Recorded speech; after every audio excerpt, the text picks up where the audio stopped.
There's a checkbox on a federal tax form sitting in a filing cabinet in Sacramento right now. One box checked yes, and that single checkbox is going to be the most expensive thing Meghan Markle ever put her name near. Here's what's been happening while you weren't looking. Every camera in this story has been pointed at Harry. The Invictus budget, the redacted contracts, his face on the thumbnail catching every headline like a man standing in the rain without an umbrella. Harry, Harry, Harry. But there's a second document. Music, quieter, less dramatic, and it's got a different name attached to it. It's Archewell's Heirs Form 990, and on that form, there's a box that says, "Our finances have been independently audited by an accountant." Checked, certified, filed with the federal government.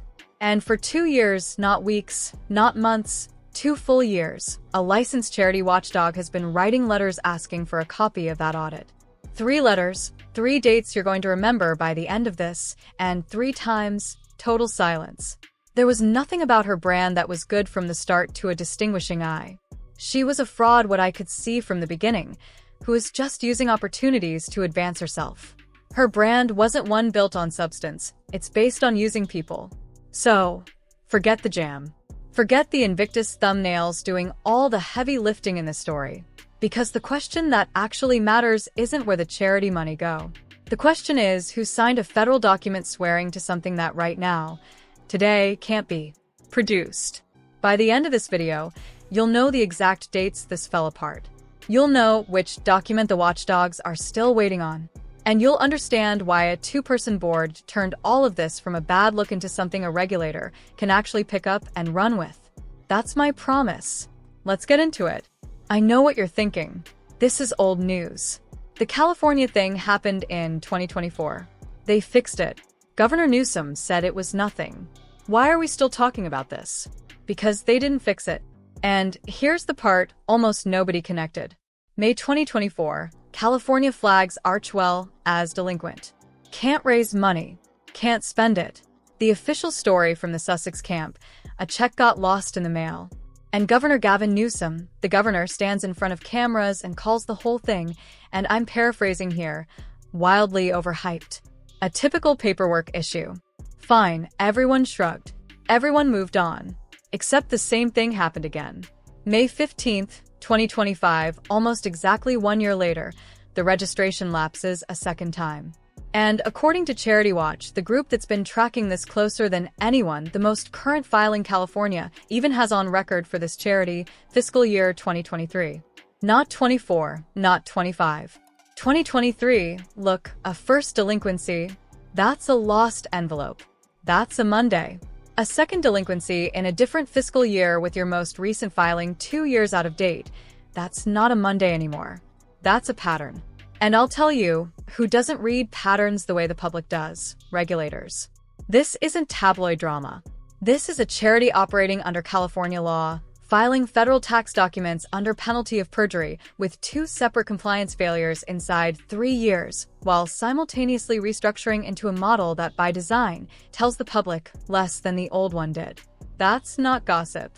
That's a structural problem, and structural problems don't get fixed with music, a press statement, and a sympathetic governor.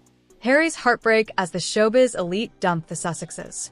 The failure of, as ever, is simply impossible to ignore, and more people are picking up on this. Revelation 1. The 2-person boardroom. Every real charity has someone in the room whose job is to say no. That's the whole point of a board. You don't get to run a tax-exempt organization like it's a joint checking account with a mission statement stapled to the front. So, who's watching the money at Archewell? 2 people, Harry and Meghan. That's the board. That's the whole board. Charity Watch's CEO, Lori Styron, put it in plain writing. The accepted minimum in the nonprofit world is 5 voting board members, with a majority of them independent. Archewell's got 0 independent voices. Not one person at that table who isn't married to the other person at that table. Now, think about what that means in practice. If one founder decides to spend an entire year building a personal lifestyle brand instead of running the charity, who objects? The other board member, who is married to them. That's not oversight. That's a dinner conversation. But a weak board's only a problem once the money starts moving. And oh, this money moved. Revelation 2, the numbers nobody wants to read out loud. Let's talk figures, because figures don't have a publicist. The foundation pulls in just over $13 million. Great opening year. The kind of number that buys you a lot of goodwill and a lot of benefit of the doubt. 2022, that number drops to just over $2 million. An 85% cliff in a single year. Now, jump to 2024, the most recent full year on file. Money coming in, 2. 1 million. Money going out, 5. 1 million. Read that again. They spent more than double what they raised in 1 year. And I know the response. They were spending down reserves from better years. Sure, maybe, but when your burn rate is running 2 to 1 against your donations, the next thing any honest auditor is going to ask is real simple. Show me the receipts. Show me exactly where the rest of it went. The math fails, which brings us to the part where they were supposed to show their work and didn't. Revelation 3, the audit that can't be found. Here's the box again. Federal Tax Form, Part 12. Where your 3 letters, 2 years, nothing. I want you to sit with that for a second because there are exactly 2 explanations, and I've been turning them over for a while, and neither one makes me feel great. Option A, there's a perfectly clean, perfectly boring independent audit sitting in a drawer somewhere, and for reasons that defy every law of common sense and self-preservation, they just don't feel like releasing the one document that would make every headline about them disappear overnight. Option B, it's not in the drawer. You tell me which one sounds more like real life. And if you think that's the problem, if you think a missing audit is as bad as this gets, I need you to stay for the legal section in about 5 minutes. Because a missing audit on its own is embarrassing. A missing audit sitting on top of everything else you're about to see, that's a different animal entirely. Every new project is promoted like a reinvention. Every interview is framed as some way of empowerment, right? Every soft family moment is presented as authentic. And yeah, we see right through it, Meghan. But the public is starting to see that pattern that she has. And it always comes back to Meghan. It always comes back to, girl, what you doing? Revelation 4, the vanishing act they called a rebrand. So, the registration lapses twice. The audit goes missing. The deficit's running 2 to 1. And what happens next? Late 2025, the foundation announces it's changing its name. Archewell Foundation becomes Archewell Philanthropies. The statement they released talked about expanding their work as a family. Expanding? Same week that word went out, 3 staff members were cut, including the Director of Programs and Operations. The Executive Director, James Holt, announced he was leaving after 5 years. And donations had collapsed from over 5 million to just over 2 million. You don't expand by gutting your staff and watching the donations disappear. That's not expansion. That's a retreat with a really good press release. But here's the part that should actually worry you.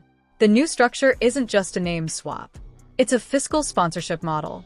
And in plain English, because nobody on these platforms ever explains this part, a fiscal sponsorship model typically discloses less to the public than a standalone foundation.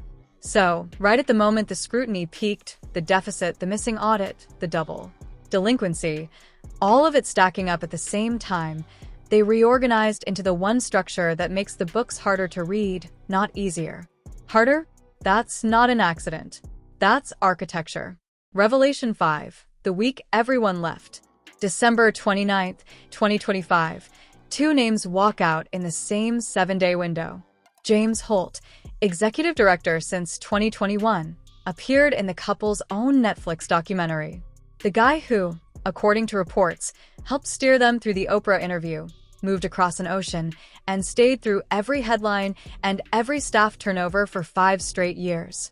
He announces he's taking his young family back to London. Days before that, Meredith Maines, the chief communications officer, steps down. She'd been in the role less than 12 months. And, depending on which outlet you read, she was roughly the 11th publicist this operation has cycled through in 5 years. 11 in 5 years. The official story on Holt is warm. Grateful statements from both sides. He's staying on as an advisor. Handshakes all around. And look, I'm not going to stand here and tell you I know what was in the man's head when he packed up his desk. I don't read minds, but I'll tell you what I can read. Timelines and a 5-year executive director and a chief communications officer don't typically walk out in the same 7-day window by coincidence.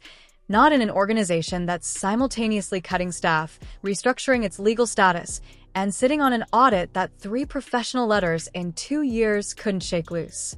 Sometimes the loudest thing a person does is leave quietly. I want to slow down here, because underneath every filing number and every redacted budget line, there are actual people.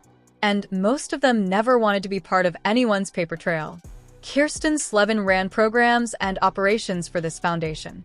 She lost her job in that December restructuring. She's not a headline. She's not a thumbnail. She's a person who showed up to do the actual work of running a charity and ended up as a line item in a story about a deficit she didn't create. And then there's the side of this that nobody on the entertainment beat wants to sit with for very long. The veterans. The entire reason Invictus exists is wounded service members. That's the premise. That's the promise. Athletes who lost limbs, lost mobility, lost pieces of themselves in places most of us will never go competing because someone built them a stage to prove they're still here. And in 2024, according to public filings, the Invictus Games Foundation cut its direct grants to veteran organizations by 63% from over £500,000 down to just over $200,000. Same year, foundation income went up 41%. Income up, grants to veterans down. Same year. Somewhere there's a wounded competitor who didn't get the support that wasn't there anymore. Somewhere there's a veterans charity that had to stretch less money further while the parent foundation's income was climbing. Nobody put their face on a thumbnail for that story. And then there's Dr. Sophie Shandaka, the chair of Centibale, Harry's other charity, the one he built in 2006 to honor his mother. By her own account, given on the record to the Financial Times, Harry's team asked her to issue a public statement defending Meghan from bad press, and she refused.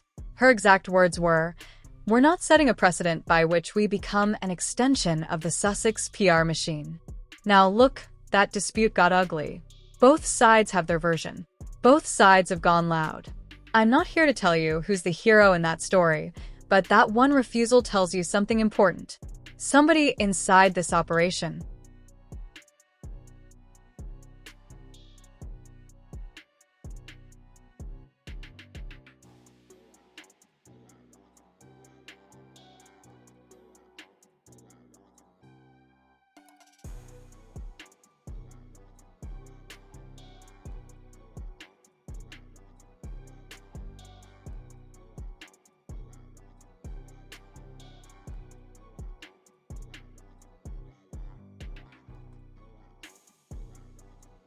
Somebody who chaired the board believed the charity was being asked to serve the brand, not the other way around, and she said no.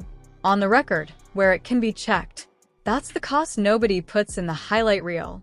All right, now let's talk about what the law actually does with everything you just heard.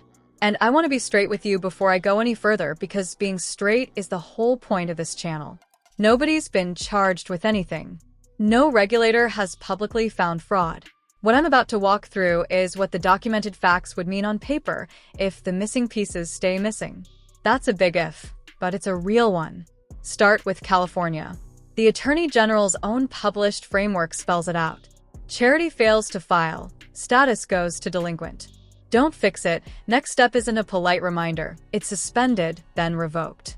A charity that loses good standing in California cannot legally solicit or spend donations in that state. 2 lapses inside 3 years is the exact pattern that escalation framework was written to catch. Now, the federal side, and this is where the checkbox comes back to haunt. Certifying on a Form 990, under penalty of perjury, that an independent audit exists is a specific sworn claim. If that audit can never be produced, the legal question isn't is this a bad look? The legal question is whether the certification was accurate when it was filed. That's a factual question, and factual questions have consequences. And here's the term you actually need to know because it's the one piece of legal language that explains why a 2-person board matters so much in this story. It's called an excess benefit transaction, the IRS's own term. In plain English, when an insider at a nonprofit a founder, an officer, someone with real control receives private benefit beyond fair market value from that charity's resources, federal law doesn't just fine the organization. It imposes an excise tax on the individual directly, personally, and it can require that person to repay the amount with interest out of their own pocket. I want to say that one more time, because it's the whole ballgame. That penalty doesn't land on the charity's bank account. It lands on the person. Now, has anyone alleged that's happened here? No. Has the IRS opened that kind of inquiry that we know of? No. But a two-person married board with zero independent oversight, a deficit running 2-1, and a sworn audit that 3 professional letters in 2 years couldn't produce. That is, structurally speaking, the exact fact pattern this rule was designed to catch. If it's ever proven out, stack the business side on top, and it gets worse. Reputation is collateral for a brand. Meghan Markle may have a bigger problem than bad headlines because now it looks like America has turned on her. I can't really say that they were already there, but the possibilities of America supporting this woman are completely gone now. When a charity tied to your name is generating headlines about missing audits and lapsed registrations, the corporate partners attached to that name start running their own risk math. And there's a legal term for what happens when a deal was signed based on facts that turn out to be wrong. It's called material misrepresentation. And it's the doorway that lets a partner unwind a contract and claw back money already paid. That's the fallout. Not people are talking, actual mechanisms, actual excise taxes, actual contract law.